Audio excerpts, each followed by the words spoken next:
রুহু কি জীবিত ও মৃত্যু মানুষের সঙ্গে মিলিত হয়? রুহু জীবিত ও মৃত্যু মানুষের রুহের সঙ্গে সাক্ষাৎ করে এবং মিলিত হয়।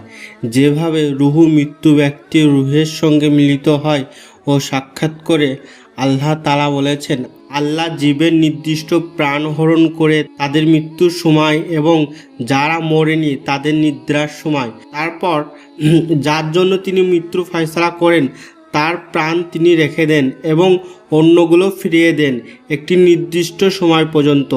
নিশ্চয় এতে চিন্তাশীল জাতির জন্য অনেক নিদর্শন আছে। সূরা জুমায়ের আয়াত নম্বর 41।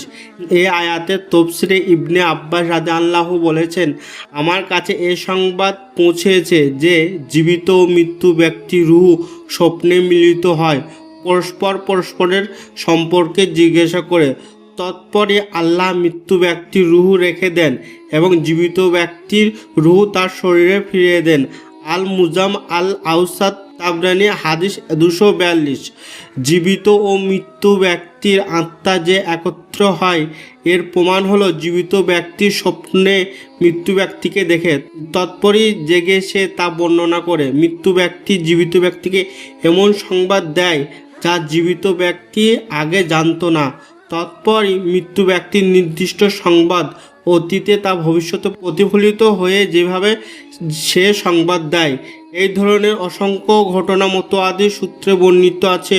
রুহু এর বিধান ও এর অবস্থা সম্পর্কে একেবারেই অজ্ঞা ব্যক্তি ছাড়া কেউ এই ব্যাপারটি অস্বীকার করে না।